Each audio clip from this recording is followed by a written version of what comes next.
Okay, the Tipperary County Final is coming this weekend, and I'm joined by Shane Brophy of the Nenagh Guardian to talk about it. Kiladangan against Loughmore-Castleiney. So, just to give the background on the semi final results, Kiladangan beat Drum&Inch 121 to 9 points. Very, very convincing. But so too was Loughmore's 122 to 112 win over Nenagh.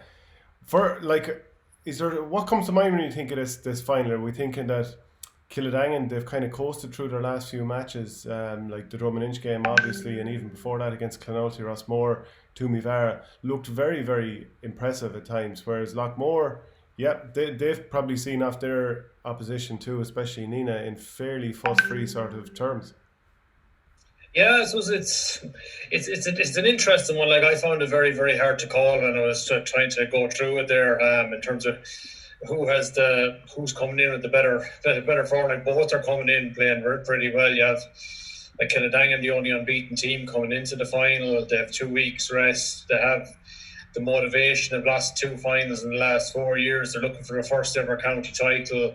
They're a young up and coming team. You think if they win this one, they could win three or four more with this group of players over the next couple of years. Then you have Loughmore-Castleiney, who just have that momentum factor at the moment. I think it's their 10th weekend in a row, but it doesn't phase them. Like they actually get better the more games they have. Like they're really motoring pretty well. I saw their football semi-final last weekend. Like they're like a top quality car at the moment. They're just pouring along at a fantastic level. Like so, it's just beautifully poised. I think we're going to get a good final on Sunday. You have two teams well set up to play attack and hurling. Like there's some fantastic ball players in both teams. So it's I just hope after the disappointment of the semi-finals we got a quality final to round off what's been an excellent championship overall. Yeah, because the quarterfinals were unbelievable. We thought we were set up for amazing semi-finals, and it just didn't pan out that way. But do you think there's anything to be said for Kiladangan being able to stand back and like spend all of last weekend probably going through their setup like an inter-county team, plotting and planning their matchups, how they're going to stop Noel McGrath, John McGrath. Whereas obviously, and I watched that game too, Loughmore against Moyle Rovers, and they looked very, very impressive, did Loughmore. They've been down this road before, winning the Jewel, I think, in 2014, which was an incredible achievement. And if they were to do it again, that would be incredible again, especially considering the condensed nature of these championships after the COVID-19 stoppage. But do you not see any advantage for Kiladangan in the fact they can really plot and plan? Oh, there definitely has to be an advantage for them in terms of like that 2 weeks rest is very important. Like, but I suppose they weren't overly taxed by Drum&Inch either in the semi final, and then I suppose Loughmore have. Sometimes you can maybe if you have 2 weeks building up to a final, you can overthink things as well. Whereas Loughmore were able to go away, put the hurleys away for maybe a couple of nights, refocus.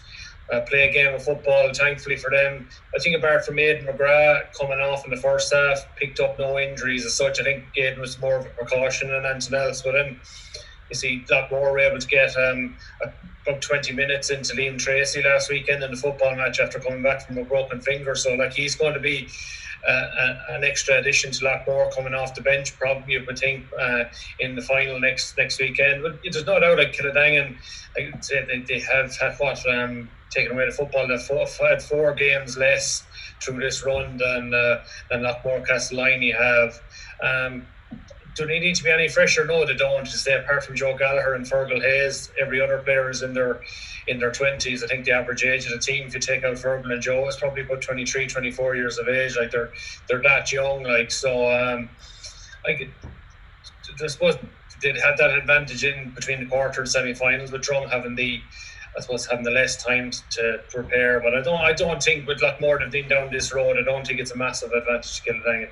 And just looking at some of the key matchups in this game, as far as Kiladangan are concerned, if they can shut down Noel McGrath and John McGrath, they'll feel like they've gone a fair way towards winning the game.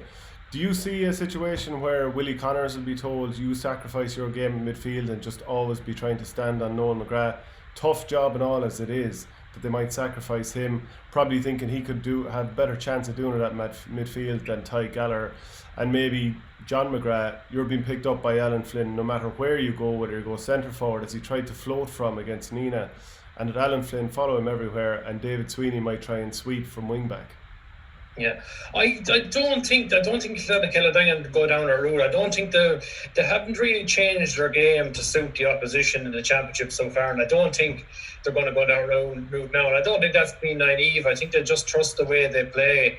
I think in terms of matchups, like I think John McGrath will play on the 40, but if he is there, I think David Sweeney will be the man to pick him up. I know generally he's the go-to guy in terms of man mark, and when he picked up Seamus Callanan when he came out under the 40, sorry, not Seamus Callanan, David Collins. He generally picks up the opposition danger, man. He's very, very good at he's the sort of a player that sacrifices his own game for the Kiladangan team. In terms of midfield,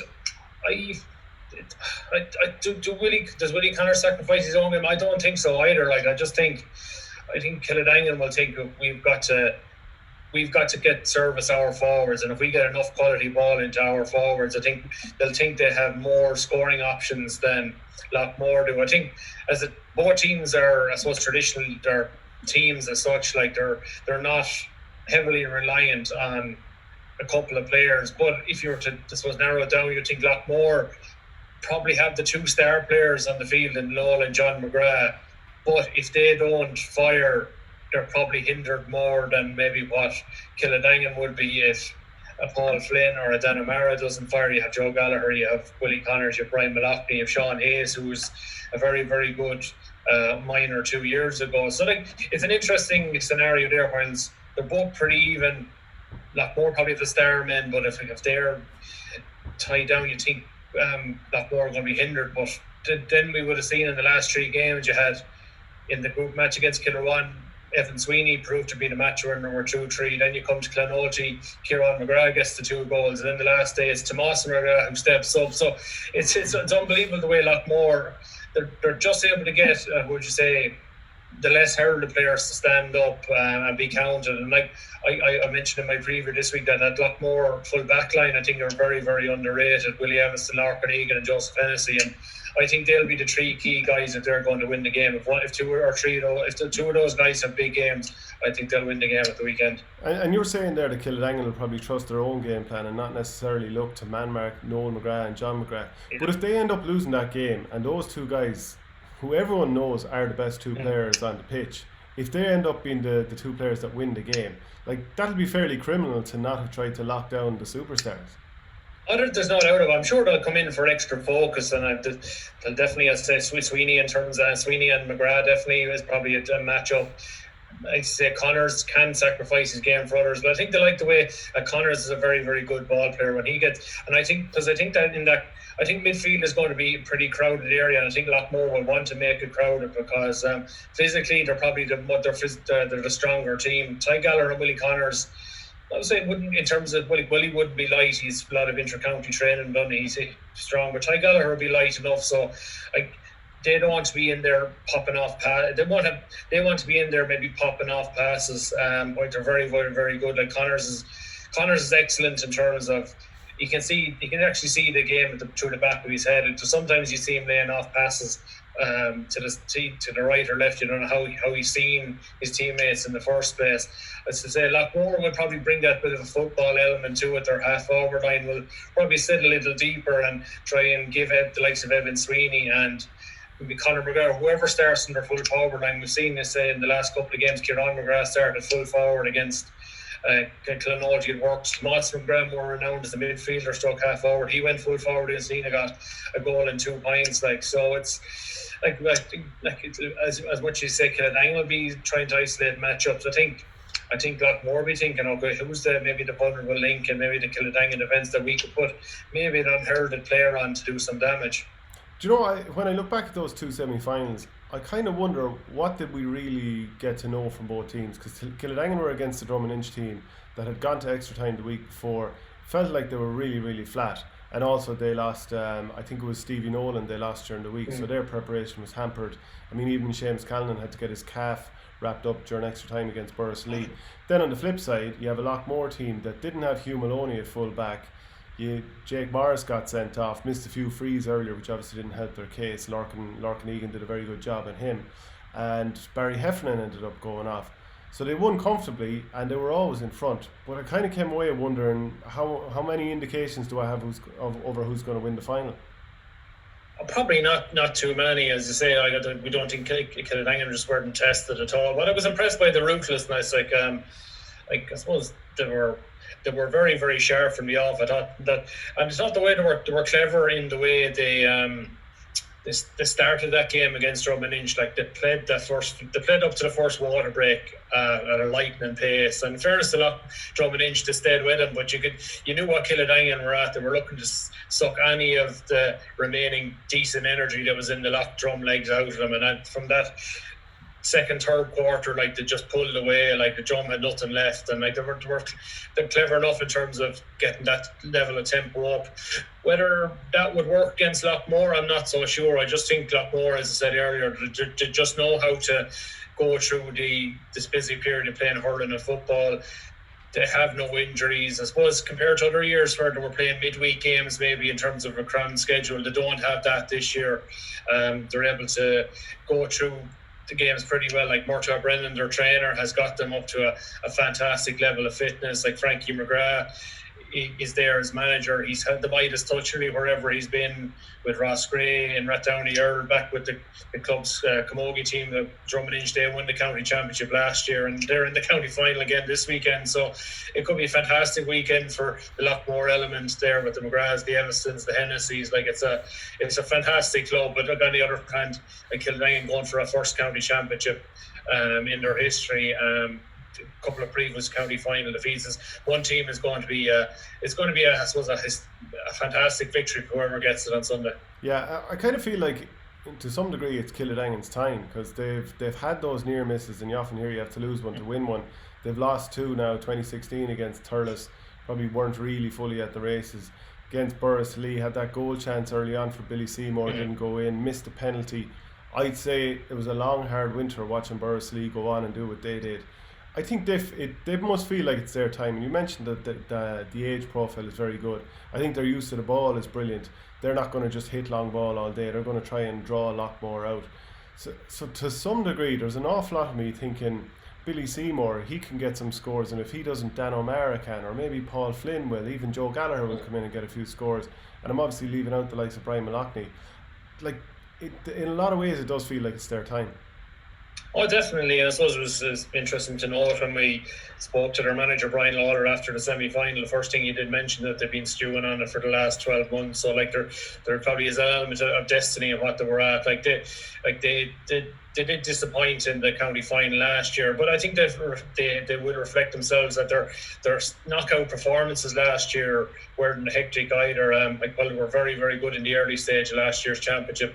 Quarter final against Toom, put to the pin or the collar, got through. I thought they were second fiddle for long spells in the semi-final last year against Nenagh. Just maybe a goalkeeping error from Nenagh allowed Kiladangan back into that match. They got 2 goals in the space of 2 or 3 minutes, and it just turned the game in its head, and they went on to win. Never got into their stride against Borris-Lee, but as you mentioned, that goal chance in the first minute, that brilliant save from James McCormack, they could have kicked on from that and gone on and maybe won the game pretty well, and could have ended up being Munster in an All-Ireland final. So, like, there is probably an element that their time has come, but they've got to step up and do it now. Look, they got to 4 county finals last year. Kiladangan, they only won 1, and that was at under 21 level. So, like, there is an element that they have been getting to finals and but not getting over the line. And if they do fall short, that's not to say they won't come back, but it does become a bit of an issue. And I suppose the downside for Kiladangan is if you're trying to break your duck, I think the worst club you could be facing in the final is Loughmore. They're highly unlikely to flop on the day. I think we know what we're going to get from Loughmore. They're brilliantly set up by Frankie McGrath. Eamon Sweeney, who was manager of the team that won that championship in 2007, that got this group of Loughmore players up and running. So.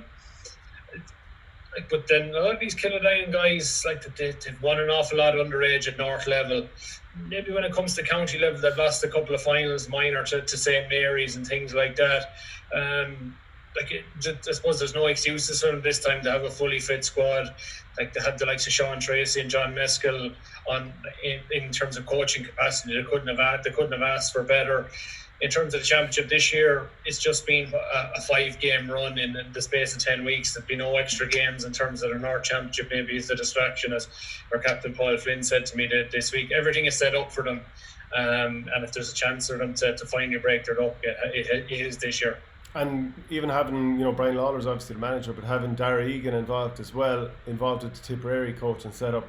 If there's any man who has been close enough to analyse the two McGraths that we keep talking about, John and Noel, and try and figure out a way to kind of shut them down, surely he has the inside track. Oh, definitely, and it's actually something I noticed in their game against Ross Gray, and I mentioned in my preview that against they conceded 3 goals against Jacob Rackens in the first round, and they looked pretty vulnerable when they were ran at. And I just thought, I was at the Kiladangan Ross Gray game 2 weeks after, and Dara, I suppose, was the technical hurley carrier. He had the bib on and everything, but he was stationed right at the half back line. I've noticed all the game since, that's where he's stationed, and he's very, very vocal in terms of roaring in from the sideline about if a guy is out of position, if Alan Quinn or Alan Flynn, Declan McGrath or David Sweeney, when the ball is down the other end of the field, that they make sure that they're set when the ball comes back up. And I don't think it's any surprise to know that since that Brackens match, they haven't conceded a goal in 4 games. And I don't think even Barry Hogan's goal has been threatened an awful lot. So I think it's just one subtle thing that maybe Loughmore will be looking out for. And maybe the fact that while 200 people won't make an awful lot of difference, the Semple Stadium this weekend for crowd, that maybe an element of crowd noise might drown out maybe Dara's impact in terms of maybe coaching the defence through the game when the ball is down the other end of the field, that when it does come back up, they're set and they're able to cope with what Loughmore want to do. Yeah, absolutely. That is quite an interesting point. Another thing to mention then is, are there any players that wouldn't be quite as heralded as the ones we've mentioned that you think could step up and make a big impact here? A player that stood out to me in a couple of the games now in recent times has been the full back for Kiladangan, James Quigley. I'm a big fan of James Quigley's, and I think if this is his, I think he should be in the tip panel. But I think if he has another big game at the weekend, particularly if Loughmore do end up putting John McGrath or Noel in a full forward for spells, which they probably will for times in the game, that if he comes through this game, I just think Liam Sheedy can't not look at him. I just think he has everything for a full back. He's big, he's strong, he can attack the ball, he has a bit of pace for a full back as well. I suppose that was maybe when he was a minor in 2015 in that All-Ireland final. I thought maybe the one thing he was lacking was that half yard of pace, but he's definitely has found it. And while he's a smashing chap off the field, like he's a tough nut on it, but he plays it in the right way. So like that, I think definitely he's one. While he's a player that he's been there for a long number of years, I think Joe Gallagher is so important for the way Kiladangan play at centre forward. He just has that leadership, that coolness. And he wasn't right in the county final last year. You could see he wasn't at 100%. No, he had health issues with a heart complaint, but thankfully he's got that addressed over the last couple of months, the last 9 months, and he's back to his best again. And I just think he takes an awful lot of pressure off the younger guys around him. Paul Flynn, another one that was in with Tip a few years ago. He's in as captain there now. He always contributes 2 or 3, 4 points from game, maybe the odd goal from full forward. He's just a fantastic finisher. He's a fantastic first touch. If he gets out in front of his man, he's very, very good at holding on to possession and bring others into the play. Then you go on the Loughmore-Castleiney side. Joseph Hennessy, a full back, another one that's very, very unheralded. He's part of the Tip senior football panel. Loughmore will be saying that it's taken a long time for maybe inter-county recognition to come his way, and he's one that, like Paul Flynn, will have an awful lot tough time off of. I think John Riain at wing back has been very, very good this year. Unheralded, but I think in the Killer One match I thought he was very, very effective. John Maher, we know what John Maher is going to do. I suppose John is the archetypal shutdown guy. He was on the football last weekend when Liam Boland was going to town at centre forward. John came out from full to centre back, just shut that down. But who do you put John on Sunday to shut down? Because Kiladangan has so many weapons, so there probably will be. it could be Joe, it could be Billy Seymour, because Billy has the ability to win ball, but to shoot it from long range. And maybe Brian McGrath could be the man to go at centre back, because while Joe is not, so he's not quick, and while Brian's not quick himself, I suppose those two could cancel each other out. So that'd be interesting to see where, like, Brian McGrath for Loughmore tends to be a guy that rotates where they need him the most. He played a lot of midfield in the last couple of games, and I wouldn't be surprised to see him at 6 with John Maher going out to Billy Seymour on the wing. So if you were to call it, what are the factors that are actually even going to tip the balance? I'm even thinking about free taking, and John McGrath I know is a guy who's obviously played on the biggest stage and given huge performances for Tip in All-Ireland finals. They've already won a county title. I couldn't see him missing many frees. Billy Seymour had a tough final last year. Then again, he's done brilliantly at All-Ireland under-20 final level. So maybe this is the year that he really steps up. But I think in terms of, like, I'm struggling to call this one. There's a lot of me that think that Kiladangan will win this, that there'll be two teams trying to use the ball really well throughout the game, not hitting 50-50s, might cancel each other out a little bit. If it's a close game, I think Loughmore, but I think overall I would just about tip Kiladangan to finally get it done. Yeah, when I was writing my preview, I ended up changing my decision at the last minute. Like, that's how much it's just so hard to say. I think Kiladangan probably have the more technically better hurlers. They're definitely the complete team, whereas like Loughmore, they're match sharp. They've been here, they've done it before. I say in the tight game, you just trust them more to get over the line, and that's why I've just narrowly gone for them. But it's an uncomfortable tip I've given to them. Because, like, I'd love to see, from an North Tipperary point of view, to see Kiladangan getting over the line. Like you mentioned free taking, you know that John is an excellent free taker. I suppose the fact that Kiladangan did start out with Billy Seymour, Brian Mullinahone on frees at the start of the year. He missed quite a few, and they've had to take him off him. Billy Seymour's on the job now. He's been excellent since taking it on, but like he can have the yips sometimes at the frees, but like if he gets a couple of nice ones at the start to get him up and running, he should be fine. Like Willie Connors can take a long range free as well, so too. But as you say, it's going to come down to fine margins. Who's not going to take their chances? I suppose the one key thing for Kiladangan, they can't be as wasteful as being. They do create an awful lot of scoring chances, but they always finish with about 9, 10, 11 wides in a game.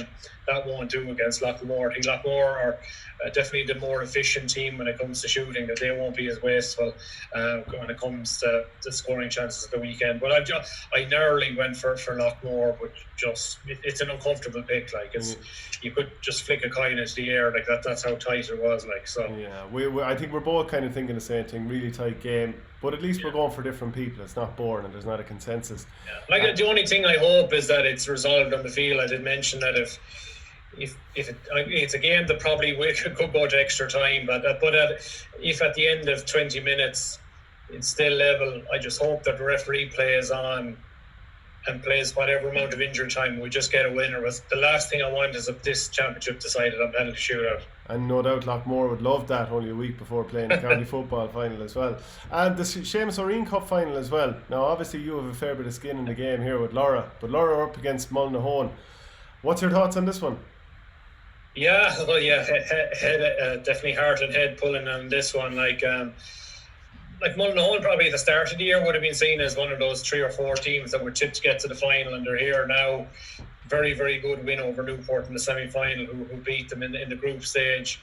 Like, they have in Paul Curran, Owen Fennelly, Sean Curran, Owen Kelly, Jack Shelley. Like, they've real leaders down through the spine of the team. Whereas Lorrha were probably in the outliers of the challengers at the start of the campaign. Like, the last 3 since 2017, they hadn't won a championship game. And like, I suppose it was the fact that maybe the last couple of years there had been no relegation from the Seamus Riain Cup to intermediate, because they were trying to realign the competition from 12 up to 16 teams. So like, they had avoided potentially falling back to intermediate. But look, John McIntyre has come back in this year. Fortunately enough, he's managed to get an injury-free hit squad. And so maybe the last few years injuries have been a problem for previous managers, but he's been fortunate enough. And maybe the fact that he has got the match fit, the guys aren't breaking down. Bonner Maher's back from injuries, getting better with every game. Colin Fogarty is a massive addition to the group this year. He's come up for minor there this year. He was on the Tip minor team last year. fantastic quality player on the ball. He's also solid player. His free taking moves, like he's 90-95% every day he goes out. Brian Hogan at centre back, the tip goalkeeper, he plays at centre back. He's a huge physical presence under the dropping ball, but I can't see Mullinahone being as naive as Killinall were in terms of pumping high ball on top of Lorra's half back line. Just looking at the way Mullinahone played in that game against Newport, they like to get possession, they like to get somebody dropping deep to take the ball from their full and half back line and play a bit with the ball through the corners into Owen Kelly, into Mikey O'Shea, into the likes of Martin Dunn. So I say I don't expect Kieran Hawke or Brian Hogan or Owen Cleary to be as dominant as they were under the dropping ball. It's like with Jack Shelley playing at 11 for Mullinahone, like they'll definitely be looking for him like to drop a little deep, like to get on the ball. He looked to work off Brian Hogan, which would cause problems for Lorrha, because like if Brian has to be dragged here, there and everywhere, it's going to open a hole in the middle of the defence. So it'll be interesting to see what Lorrha do there. So I know Lorrha are slight favourites on the basis that their scoring rate through the championship has been exceptional. Like they're putting up massive scores, but defensively we have been leaking an awful lot of scores. But Semple Stadium has proved to be there. Like in the last day, I thought maybe they'd be a little more edgy, having like a lot of those guys wouldn't have played there before. Like they were fully on it. It's a nervous one for me. Like I really hope Lorrha do, and I think they're marginal favourites, but just I'm wary that Mullinahone, that tradition they have when they get into Semple Stadium, they know how to get the job done. And like Owen Kelly on the freeze too, you just know he's going to buy a couple, 2 or 3 in a game that could be get them over the line. It's interesting enough that the same referee that did the Mullinahone semi-final has got this final. So I thought myself maybe Owen bought a couple of frees just because he was Owen Kelly and that day. It'd be interesting to see maybe whether the referee thinks differently this time, that maybe he was a little generous to him. So it'll be interesting to see what way that power play works out. But it should be an excellent final too. And I suppose we're thankful in a way that there is going to be 200 spectators in there to generate a bit of an atmosphere. So just hope the Blues do it, but it's going to be made for a nervous afternoon. And it's crucial, I suppose, for Lorrha to make sure that people in the media to put pressure on the referee as well going into this. I'm only joking. That's it. But it's a massive, it's silverware and offer. I think it's massive for both clubs. Like to get up to senior A level, like you have Mullinahone have 3 players off a minor team that got to a county semi-final. So like they're sort of building their next generation of players, and Lorrha are quite the same. Like it's not a very old group that Lorrha have. They have had a very good crop of under 14s and 16s this year that have gotten to divisional finals. So in 2 or 3 years' time, some of those guys are going to be coming in. So like if that Lorrha team is maybe 2 or 3 years into bedding in at senior A level, like it's a huge opportunity, because over the last couple of years, 2 teams were relegated from senior A down to senior B. So, but it's only 1 now. So like you have a great chance if you get up there and maybe win 1 or 2 games in that year, you're safe for another year. So where you could bed in, and maybe 2, 3, 4 years down the line, maybe start contending to be in county semi-finals and county finals, taking on the Kiladangans and Loughmore. So I just think for both Lorrha and Mullinahone, the prize is absolutely massive. But you just don't want to be going back down to the bottom of the hill next year, taking on the likes of Burgess and Templederry and Killinall, and having to fight your way to get back up to that final again.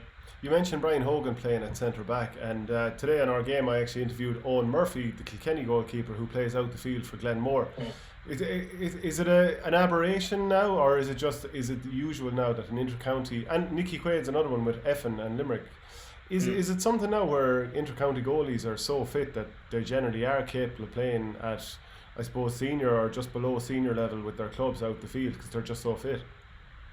I think there's something in, but I think a lot of it is down to what their other goalkeeping options are. Like I think from a Lorrha point of view, we're pretty blessed with. We have a very, very good goalkeeper in Paddy Redden. He's no relation to Tony D-grade Tony Redden. It's a coincidence that he's the Redden name, but like he's a very, very able goalkeeper. And like Brian, through underage, has always played out the field. Like this, I suppose the size of that guy as an under 12, under 14, under 16, he just galloped up the field and driving balls over the bar from 80, 90 yards. So like he was always comfortable playing out the field. And I suppose defensively, at the centre defence, defensively, I suppose Lorrha probably are maybe short on defensive numbers. Like, and when you have a guy of that ability, it's why don't you use him? Like they did start him at fullback against Thurles Arsefields in the opening round, and where he sort of caught there because Thurles sort of just played the balls into the corners and made him dragging him out to the two corners, whereas that he seems more at home at centre back, and he has good cover around him with Kieran Hawke and Owen Cleary, and the two McIntyres who are very good hurlers and midfielder able to drop back and give a bit of support. But it's like, while he's not the quickest, but he just adds that bit of physical presence. You know, if the match is tight in the last 10 or 15 minutes, Mullinahone lads get tired and start driving the aimless ball into their half-hour line, and then you just have this big giant of a 6'4" guy just sticks up the hand, and it just adds so much to a team when you see a half-back plucking a ball out of the sky and driving the ball back down the field. So I just think a lot of it. I can't speak for Loughmore or Glenmore or Effin in terms of what they do, whether they have able goalkeepers, but I'll be looking at Nicky Quaid and Owen Murphy, they're very mobile guys as well. So, but definitely from a Lorrha point of view is the fact that we have a very good goalkeeper there in Paddy Redden. And Owen Kelly, obviously still the name that everyone will think of when they think of Mullinahone. Is he sort of leading the charge up front? Is he getting many scores from play? Not too many, but as I say, he's still very, very good at winning the ball, and he's so clever when he gets close to that goal. Like, he did force 2 saves out of Mike Flannery in that semi-final, so like he still has a dead eye for goal. I thought Martin Keogh in that semi-final was very, very good. Sean Curran is excellent from long range as well. Martin Dunn is a very speedy corner forward as well. Mikey O'Shea played minor with Tip in 2018. Probably has lost a bit of pace. He seems very, very bulky, very, very physically strong, as if he put on an awful lot of weight, but like he's a very, very good ball winner. No, they're not as reliant on Owen Kelly from play, and like they couldn't be, but like he's slowing up. But if in terms of free take, and like he's going to be dead eye accurate on the day, so like Lorrha can't afford to be indisciplined at all. And just a final question then, there's been no divisions played this year. Do you get a sense that will happen later on the season? Has the decision been made? And looking forward to the future, do you think that the Tipperary Championship would be less convoluted and better off if they rejigged it and left those out in future? From a personal point of view, I think that definitely would be less convoluted if the link wasn't restored. I would think after the success of this year's championship, it's highly unlikely it will. And even with the introduction of a split season, I just don't see where the time would be to fit them back in, because if you look at a county championship potentially starting in August, you're probably looking September and October to get it finished, which is essentially a 3-month window is what we had now. You probably have provincial All-Ireland in November and All-Ireland Club in December. So where you stick a divisional championship into August, September, October, I can't see it. Maybe club-only players, like leave out the inter-county players for that. Obviously that will weaken some teams far more than others, but maybe that's the best compromise. But like at the same time, do you think it means as much as it used to?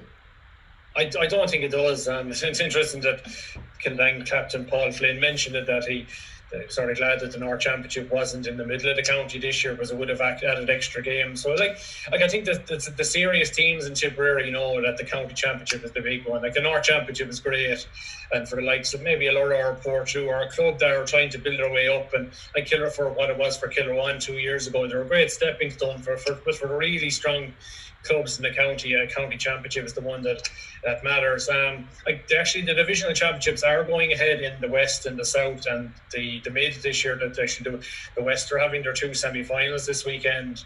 The mid are starting the weekend after, and the south are actually starting this weekend, but they're all playing without county players. So but the North have decided in their wisdom not to play. I suppose they're still pretty traditional. They still value that North Championship. So I know there was a lot of pressure on the North Board to revisit their decision to cancel it, but instead they're looking to revise the North League. So that's going to be their outlet to provide games in the month of October for clubs without county players. So I think it's a disappointing decision, because I personally, I'd hate to see the North Roll of Honour at the end of this year and it'll just look 2020 championship not played. I just think in the year that was in it, when we thought we would have no hurling, that the clubs couldn't, the outlet couldn't be made for those clubs to play away, even though look, the likes of Brendan Maher, Bonner Maher, Jake Morris, Jason Ford wouldn't be there for the respective clubs. But I just think it was